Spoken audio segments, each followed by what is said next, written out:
For those of you that order, you may understand her voice because you've talked to her a lot on the phone when you've needed to change your order or add to it or whatever. But Callie's moving to a new role in the organization and will be in the department that really works to be in service to you all, our network partners and programs department. So you'll get to see a lot more of Callie, which is very exciting. So just giving her the opportunity as she's acclimating to this new role to come out and spend time with our partners and understand a bit more about kind of this side of the work. So happy that you were able to join us.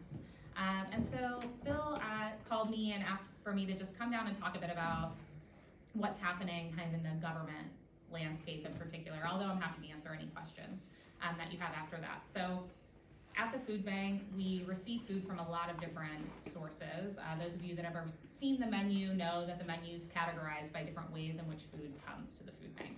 And so there are two food streams that are funded by the government that are experiencing some unknowns and some challenges. So the first one is the USDA, which is a federal food source, so the United States Department of Agriculture. And then we also receive food from the state of Ohio. So I'm going to talk about them separately because different things are going on. So we'll start with the USDA. So food banks have received food from the USDA for decades. There is a program called the Emergency Food Assistance Program, or TFAP. That's why you have to do intake when you're doing your pantries. You see it's called the TFAP form, that's why. And so that is the kind of main way in which the USDA funds food for food banks. And really the way that the USDA works, that funding is used to clear out excesses in the commodity markets in the US. So it benefits US agriculture, it also benefits food banks, and most importantly the people that we're all here to help. And so there's TFAP, there's CSFP, which is the Senior Box Program, that's also funded by the federal government. And then sometimes they have other programs within USDA that provide food to our network as well. Two of those extra programs are where these changes are occurring. The first one, you're going to hear me say a lot of acronyms today, so I apologize in advance, but I'll describe what they are. So the first one is LFPA. It's the Local Food Purchase Agreement Program. It was started a couple years ago, and it was specifically focused on purchasing from small to mid-scale farms. So it was to support U.S. agriculture, and again, those smaller to mid-sized farmers, and different types of products that we may not always see. Items like kosher or halal meats, or okra, or spinach, or those types of products. We received notification that that program is ending as of June 30th. And we don't yet know whether or not items we had on order through that program will actually be received. And so when we look at what we've received so far this year compared to what we got from that program last year, there will be about 450,000 pounds less of food coming, or fewer pounds, coming to our community as a result of the ending of that program. The other program that's been in the news quite a bit is CCC, the Commodity Credit Corps. The Commodity Credit Corporation has existed in the USDA a really long time, and it's leveraged by the USDA for different types of programs, again, to support U.S. agriculture and help clear out commodities in the market. In many prior administrations, CCC funds were used to provide additional support to the charitable food network in the U.S. Well, I guess I can't say that we received a notification, but we learned that those loads had been canceled. For our community, there were 17 truckloads canceled. That was about 500,000 pounds of food. That's items like frozen proteins. We were talking earlier about people wanting frozen meats, right? So frozen proteins and dairy items were really the majority of those items canceled. We've been told that that funding will not be restored as of now. And so we're looking at potentially 2.5 million pounds less or fewer pounds from that particular program. And so on the USDA side, what we were looking at is about a 3 million pound deficit compared to 2024 of some of the products that the people you serve request the most. There's a bit of a silver lining. We learned last week, and we're waiting to hear more because we've not received an official notification from the USDA, but it's been discussed, and some media has started to cover it, that the USDA is providing additional funding to the USDA bonus program. And it will specifically focus on fresh fruits, vegetables, and tree nuts. So they're restoring about half the funding, but it will go to a different type of products. So good news, there will be some of that funding returning, not all of it, but some of it. But the maybe not so great news is that it's not a full restoration of what we could have received, and it's not the same type of products that we would have received under this other program. So right now, I keep saying from what I know today, because every day is an adventure and every day we get new information, but from what I know today, my guess is that we'll probably receive somewhere between 1.5 to 2 million pounds fewer from the USDA this year compared to last year. And so what can we do about that, right? I hope that's the question that popped in your mind. We've been in conversation. Mine was a gasp. Yeah. It wasn't a thought. Well, yeah, I guess I have more time. I've also had my gasps. So what we can do, what we have been told by legislators we've talked to, I was on the phone with a legislator on my drive down here, is that calls from the community matter. And so please call your representatives, call your senators, and tell them that this matters to you. You don't have to know anything that I just said. I know I said a lot of numbers and a lot of acronyms and all of those things. When you call, just say, I'm a person that lives in your community and this is why this type of work is important to me, and just share your own personal experience. I worked in a legislator office early in my career, and I will tell you that those stories really matter. My job was to answer the phone and collect those stories and send them to the staff and to the representative that I worked for. So again, you don't have to have every single number that I just said, just tell them why this matters to you, because those calls are getting through and they do matter. I think some of the restoration of some of that funding is because there were so many media stories. There were so many calls from communities talking about how this mattered. So those calls are getting through, so please do that. I'll pause here for questions maybe on the federal government side before I get into what's happening with the state. You say that, and I'm reading in the media that these truckloads are canceled. Correct. Was there already food being ready to ship? And what's happening with that food? Yeah. What's gonna happen with that? Yeah, that's a great question. So to my knowledge, I know some of the media stories talked about the truck was turned around. That wasn't the case for us. When we look at what has been canceled, usually USDA products we're ordering between 6 months to a year in advance because agriculture needs time to create the product, right? And so the loads that were canceled for us were starting in late May through September. And so it's not like anything necessarily is, rotting or being thrown away. But there will be the reality of these things were under contract, and so those farmers were preparing to have that product come to us, and now it isn't. And so my guess is that, for the agriculture community, they're having to figure out where can we sell these items, because the government was going to buy it from them, and now they're not. And so it is certainly a strain on the agriculture community as well. And I know that representatives have been getting a lot of calls from the farm and agriculture community because, where is it going and how are you recouping the cost when in good faith they made the investments they needed to create this product that now doesn't have a home to go to. Yeah. Any chance we could buy the food? So that is something that we're looking at right now. Most of my days have been spent in kind of being like you, Jim, creating lots of things that look like this, of varying scenarios of what that would cost. But then so instead of us, it probably would be even less expensive. We're buying direct as opposed to they sold to somebody, now that somebody sold it to us. Yeah, I think that the one thing that we're kind of unsure about is the buying power and the price negotiation, I think, is a little different, right? So when the US government is buying in that volume to go to the entire country compared to what we could potentially negotiate from a price perspective. And oftentimes because it's commodity market, it is US product, but it's not local to us necessarily.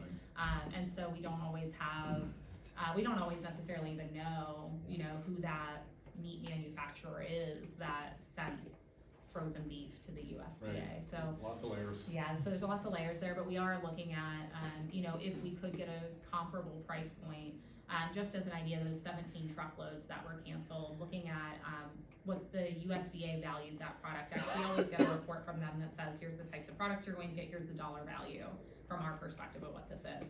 The frozen proteins are about $2 a pound from the USDA. And so just as a hip shot, it would cost around $850,000 to replace the truckloads that were canceled. And that's just the canceled loads, not a replacement of the difference between what we received last year and what we're likely to receive this year. That's closer to $4 to $5 million. Is Yeah. Feeding America trying to use its leverage to Yes. do anything in this arena? Yes, so Feeding America has been involved. That's where we learned about some of the restoration of these funds. Feeding America has been in conversations with the USDA directly.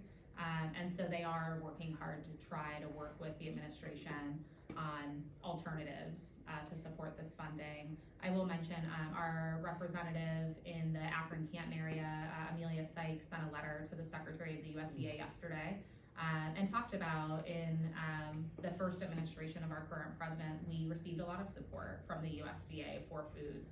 You may remember during ordering the trade mitigation product, right? And so this administration has a history of providing support to food banks, and so we're hopeful that we can continue to, work in good faith to find different ways to support the agriculture community and, of course, to support the charitable food network in the U.S. at the same time. Yes. Whenever you say like 450,000 pound reduction, is that to Akron Canton, or is that Ohio? Is that the That was nation? just Akron-Canton. Just Akron, okay. Yeah, for that LFPA Yes. program was the 450, and that Yep. was just our food bank. Okay, Mhm. thank you. Yeah. Ouch. Yes. Now you say you're looking at a 2.5 million pound reduction. Mhm. How much food does the food bank usually process a year? Yeah, so last year was the largest year in the food bank's history in terms of distribution to our network. We distributed over 40 million pounds of food. And so between the USDA, about 23% of that 40 million came from the USDA last year, and 24% of that came from the state of Ohio. And so 47% of the food we distributed last year came from a government source of some kind, if that answers the question.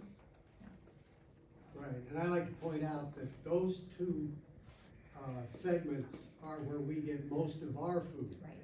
So the impact on us is even higher. Yeah. Yeah, I think, I pulled a report for you all individually, and I think it was 1.1 million pounds out of your 2.5 Right. was a government source. Yeah, so about half. Yeah, I think that was just the USDA. You added the state of Ohio, maybe about Right, 2/3. state of Ohio is almost Mhm. similar. Yeah. All right, then I'm gonna move on to the state of Ohio.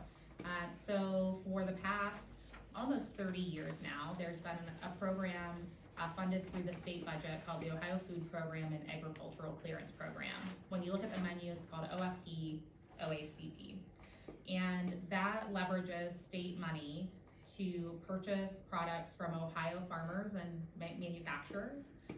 Oftentimes it's products that we call maybe blemished or B grade or food bank grade. So it's the tiny potatoes or the too big potatoes, your curly carrots, those types of things, right? Those are items that the farmers would potentially have left in the field or plowed under, but instead the state negotiates a price with them. And so the farmers recouping some of their cost, and our network is getting some of the most nutritious locally grown food that we can get. So it's really, a public-private partnership in that way. And so when the way that the state budget in Ohio works, I guess if you're not familiar, the governor kind of puts out their thoughts of what they think the budget should be, and then it goes to the Ohio House. They have to pass their version of the budget. They are trying to do that today. So they have to pass their version of the budget, and then it goes to the Ohio Senate to pass their version of the budget. If those budget versions are different, which typically they are, then they have to form basically a reconciliation committee with people from the House, people from the Senate, to create a new version of the budget they agree to, and then it has to go past both of those things again, House, Senate, and then it goes to the governor for signature. And the Which state is the of same thing that's going on in Washington DC right now. Yeah. right, and so then the governor has to sign it. In the state of Ohio, we have a constitutional requirement that we have a balanced budget and that it be passed by June 30th. If the budget is not passed by June 30th, they either can extend the budget or shut down the state government, both of which have happened in recent years. And so the governor suggested a cut of $7.5 million annually for the Ohio Food Program and Agricultural Clearance Program, which is about a 23% decrease in funding for the Ohio agriculture community and Ohio's food banks. We've been in Columbus talking with legislators. We bring farmers along with us so they can talk about the benefit to the Ohio agricultural community. We obviously talk about and represent the work that our network does in those conversations. And so we have been hopeful that through this process between the House and Senate that we could get funding added back in. The Ohio House released their version of the budget Tuesday, and that funding was not included. So it's, again, where the governor suggested it, $7.5 million less. If we took that 20% cut and applied it to what our food bank receives, that's 1.5 million pounds less of product through that state of Ohio program. And those products, again, are primarily fresh produce. 50% of the produce that the food bank distributes. So last year it was 10 million pounds of fresh produce. 5 million of that came from the state of Ohio through this program. And so a big cut, certainly, to our ability to provide fresh produce, at least funded by the state of Ohio. On my drive down here, I was on the phone with your state representative, Jody Salvo, who sends her regards. She has volunteered at Greater Dover New Philadelphia Food Pantry many times.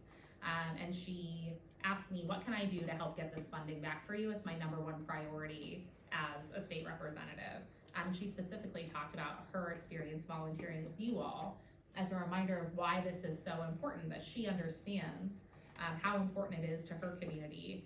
And she said to me that when she talks to her colleagues, that not all of them have a program like this one in their community, and so they're just less familiar. And so again, it's a tribute to you all and the great work you do and the relationships that you build, that she's trying to represent this as best as she can in the Ohio House. So she wanted me to send her regards, her gratitude to you, to let you know that she is trying her best.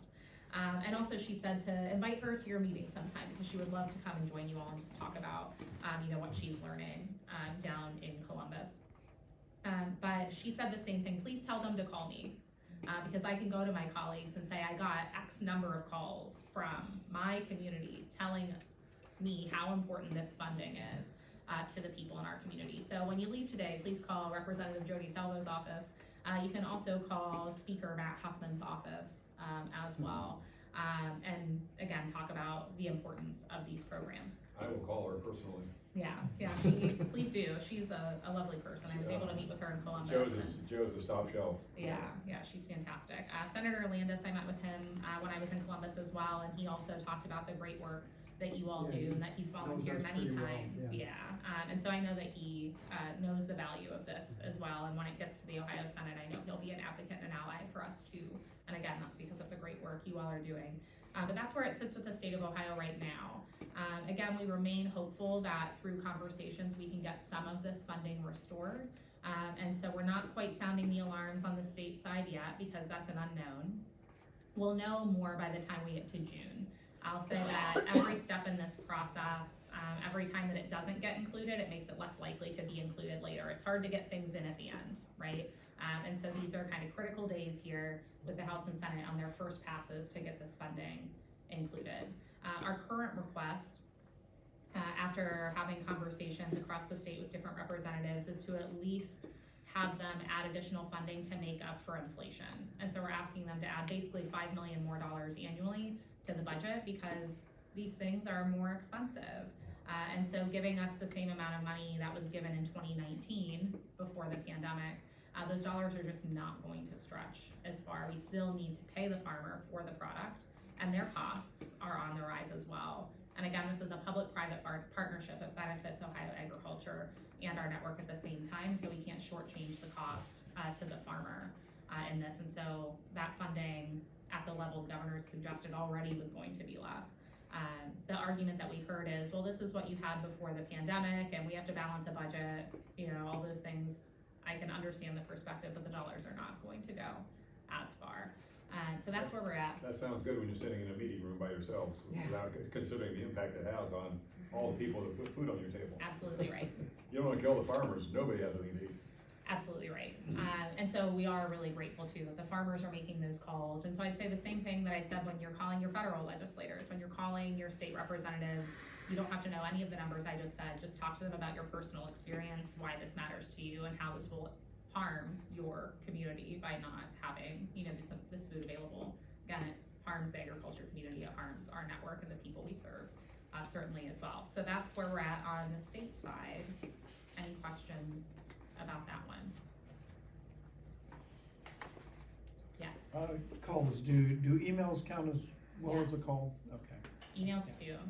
At least when I worked in a legislator's office, we were required to count every single outreach we received. So if somebody walked in the office, if somebody emailed, if somebody called, and then a report got pulled at the end of the day that told you, here's how many people were pro, anti this topic, and then particular stories were pulled out as well to kind of provide context to the volume of the calls. And so the volume of calls for something does matter. It's something that I know those offices look at. Right, I know when we talked to Sharon Brown, when he was in office about the food pantry, he told us that in the hierarchy of impact, a handwritten letter is Mhm. gold. Yeah, And then the next thing is a phone call, and then Yeah. the third thing is Yeah. an email. yeah, I think And- hearing. But they're all better than no contact at all. Yeah, everything's better than no contact. So whatever time you have, if an email's the time you have, do it. I will also say that, again, the form letters and sending them in matter, but when there's something personal in it, it draws you in more than just like, okay, this is the 10th one that says, I am writing on behalf of blah, blah, blah, right? And so I think, you all have these personal experiences and these stories directly from your work to share. And those things do really move the needle and they do really matter. Yeah. So maybe not the most uplifting message to bring to you all today, right? I wish I had better news than I do. I will say that we have received a lot of positive outreach from the community about our work in particular, about this network's work. There's been a lot of news coverage. I know that is reaching these legislators. And so continue, to do that outreach. I think that, it's a good reminder that government works for us, right? And so having worked in state government and, in the federal government, that's what they're there for, to be public servants, just like us, right? We're here to be public servants. And so please, call them, they work for you, tell them your perspective, and we can try as best as we can to move the needle here. On the food bank side, so, what are we doing to try to mitigate these challenges? Because it's our job to be in service to your programs and be in service to the community. And so we're looking at how we can try as best as we can to make up for some of these losses, whether that be through donations, potentially using some of the food bank's cash reserves or other options as well. And so in my various, graph making and scenario building, those are the things that we're looking at. What resources do we have? What contacts do we have to try to negotiate better pricing to make our dollars stretch farther when we have to purchase items? And, what contacts do we have that maybe can be sympathetic to us and provide more donations to us at this time? The team is always looking. That other 50% of food comes from a donation primarily. And so we've had, meat manufacturers send us a truckload of frozen meats. We've had outreaches of funding to help buy extra produce. And so you'll start seeing those things coming soon. And so I do think that there's a light at the end of the tunnel. I don't think it's going to end up as bad as it may feel like it might right now. And I think that, again, we continue to enter every conversation with anyone who will listen, regardless of their political affiliation, with good faith and belief that we all want the same thing. We all want people to have the resources they need to lead healthy and hunger-free lives. That's what we all are doing. That's what we all want. And so we remain hopeful in that. If there's ever anyone in town that you want us to come down and meet, we're happy to do that, or give you any information you need. But if you have any contacts with anyone that works in the federal or state government, I'd recommend that you leverage them and that you call them, and please tell them to continue to support this work.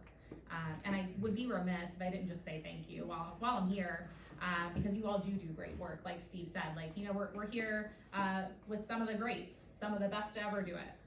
In our community. And I'm from this community. My sister lives like a block from here. So after I go to lunch with Bill, I am going to visit my family as well. And so I have the pleasure of working up at the food bank and getting to brag about my hometown all the time. Because you all, the Greater Liberty, Philadelphia Pantry, is our biggest pantry in our network of 600 plus hunger relief programs, but Lifeway Church is one of our top 20 partners. You all do fantastic work as well. Tough Bags is a fantastic program, and so we have a lot of our most innovative, most creative programs are in Tuscarawas County, actually. Journey's End is another fantastic partner. And so again, I just get to be up in Akron and brag about you all the time, which Callie knows I do a lot. And so we are very, very grateful for you. You are doing tremendous work in this community. It's unique. And it does speak to how great of a community this is, that you all continue to come together and find ways to reach everyone in this community that needs it with the love and grace that you do. So I just want to thank you for that. In these tough times, I've been telling our staff the times are tough and so are we. And so I believe that about you all as well. These times are tough, but so are you. And if you ever need a pep talk or a hug or something, let me know. I'm happy to give you one. You can call me anytime, send me an email, whatever, and I'll offer you an encouraging word. And again, my gratitude because it runs very, very deep. So thank you so much. Does anyone have any other questions for me? Yes, Lisa. So aside from calling Jody, which I will do, how can we as organizations educate and prompt our community, like our donors, our supporters, our networks, to make those calls on our behalf? Like, what is the best way to put not like the sky is falling, we're all Chicken Little, but how do we prompt people to understand the urgency and the importance, and like how do we best convey that message? Yeah, it's a great question. So first, the food bank we call it our action alerts, and so I think one went out, if not yesterday, it went out yesterday. And so I'd encourage you to sign up for that. If you go to the food bank's website, and I think it's under Get Involved. I always do this, I'm like imagining the website, Get Involved, Advocacy, I think. And so you can sign up for those. And so we don't want to be Chicken Little either, and so we send it out when it really matters. And so this one to call the House representatives went out. So I would suggest signing up for those, then you can forward them along to your networks as well. If your organizations have social media, follow the food bank there. We also posted it on the food bank social media yesterday. And so I think sending those things along with your personal message about why this matters and why you're asking them to support you is really important. I'd also say that, sending those along in a way that is neutral and respectful of varying perspectives is really, really important, because this isn't a partisan issue. This is about people having food, right? And so being really thoughtful about the language you use and the requests that are made. And for me, we continue in our messaging to express our gratitude for what we do get it all, right? There are organizations in the state budget that are facing deeper cuts than Ohio's food banks have. And we want them to still support us too, those other organizations, to reach out on our behalf, just like we're reaching out on their behalf. And so having that balance of gratitude for what we do get, but recognizing that it's not enough at the same time, like holding both of those things in balance, I think is really important. And not inciting a Facebook political debate on your post. That is, yeah. And so, so balancing that out. I'm really just focusing on the issue itself. But I think, to me, the thing that moves people regardless of their political affiliation is the personal stories, again, that you can share. It gets back to the human element of it. I think a lot of times, I spend my days now in conversations about all these numbers I spouted out to you, millions of pounds of this and millions of dollars of that. And I sit in that like, that's a lot of food, that is a lot of money, right? But it's all necessary because you all know better than I do. I don't get to spend as much time in it as I used to. Every single person that's walking through that line, every kid that's getting that bag needs it. And they don't want to. Yeah. To your point of misconceptions earlier, like, nobody wants to go, as beautiful an experience as you all make it, nobody wants to be there really. Right. In some ways you don't want to be there because you wish that people just had what they needed so that you would be volunteering for something else, right? Like, I wish that I didn't have to do the job that I did. I am blessed to do the job, and it humbles me every day. But if it didn't exist, I'd be grateful, right? Absolutely. And so, to remind people of that, to speak from your heart and your experience is the thing that moves the most. because those are the things that maybe they won't ever get to experience. But you inviting them in, you sharing these true stories, these true perspectives, does help people pause and think about what it means to live in a world, to live in a community where people don't have access to the things they need. To think about having to expand the homeless shelter because people don't have a roof over their heads. To think about needing to expand funding for food because people are just having too hard a time getting by. When we look at the statistics for our service area, about 50% of the people that experience food insecurity in our area aren't even eligible to receive SNAP benefits because they work and they make too much money to receive that government benefit. So we're talking about people, and the other 50% who are eligible, a lot of them are seniors on fixed income, so they're not earning because they're retired, or their children who can't work or shouldn't be working. And so the misconceptions of who we're serving continue in the community. It's because people don't know, right? And I've said this countless times to people that ask me about this work.